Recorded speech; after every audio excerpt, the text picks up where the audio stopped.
आज बहुत शेर बोले जा रहे थे सदन में, तो मैं भी एक शेर से शुरू करना चाहती हूँ कि तेरा इंतजार करेंगे हम, चाहे जमाने लग जाए, या तो तू आ जाए या हम ही ठिकाने लग जाए। तो सर, ये शेर मुझे अच्छे दिन की याद दिलाता है, वो दिन के जिसका वादा था, इस सरकार के नेकी का जो इरादा था, जो इरादे 2014 में काफी बुलंद थे, पर 2024 के आते आते इनके नीतियों में कुछ थोड़े बहुत घमंड थे, जिस घमंड के चलते पूर्व में नोटबंदी और लॉकडाउन जैसी घटनाएं घटी और जिसके वजह से 700 से ऊपर किसानों की मौत हुई, और जिसके चलते मणिपुर पर प्रेसिडेंट्स रूल तो लागू किया गया, लेकिन बस यही बोलना था कि 22 महीने लग गए और कई लोगों की जानें चली गई।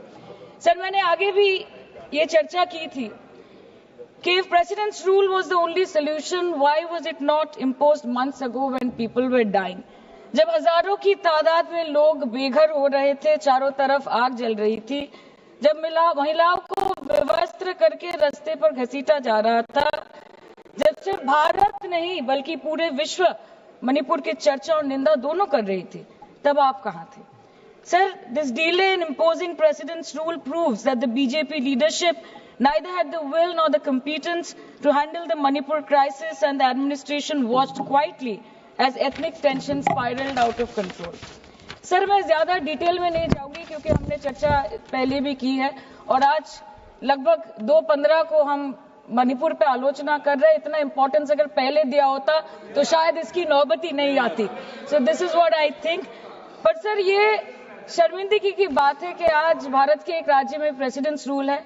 ये भी शर्मिंदगी की बात है कि 140 करोड़ की आबादी में 80 करोड़ को मुफ्त में राशन दिया जाता है। आज सर, लाखों नौजवान हैं जो बेकार बैठे हैं। 1 से 2% ऐसे लोग हैं जो सिर्फ टैक्स पेएबल के क्राइटेरिया में आते हैं, और बीजेपी है जो सब चंगासी का कुर्ता पजामा पहन के घूमते रहते हैं।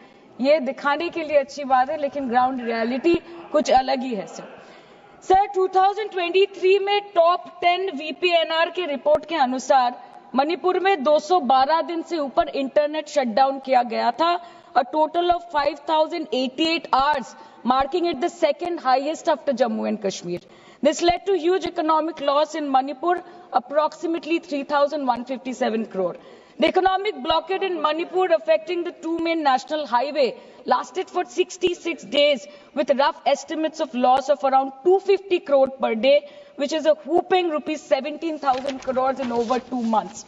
Over 67,000 people were forced to leave their homes and cramped up in only 360 relief camps. Nearly 12,000 people fled to Mizoram. Approximately 7,000 people sought refuge in Nagaland, Assam and Meghalaya. Over 1,700 people taken refuge in Kachhar district as of June 2024. और ये सब तो sir registered official figures है, न जाने unregistered official और कितने बेघर लोग होंगे जो दूसरों के घर में रह रहे हैं, शायद दूसरे राज्य में रह रहे हैं, दूसरे देशों में रह रहे हैं।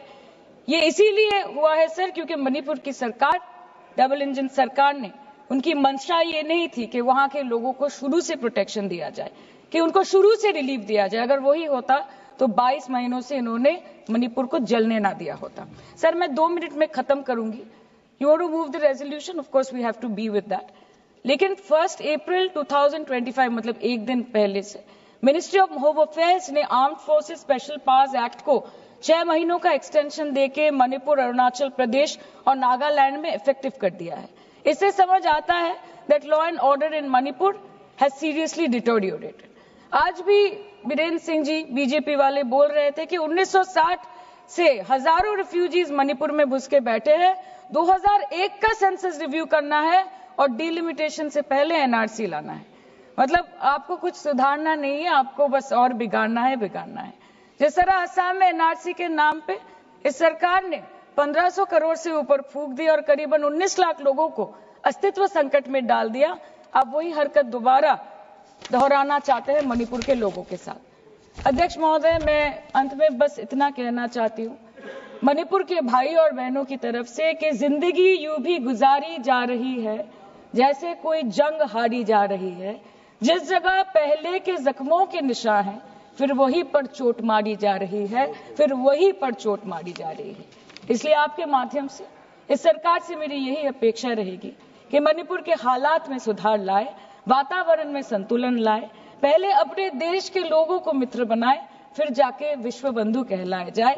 That the Home Minister and the Prime Minister should work overtime and step outside their comfort zone to address the needs of the people and restore normalcy at the earliest in Manipur. Thank you, sir. Thank you.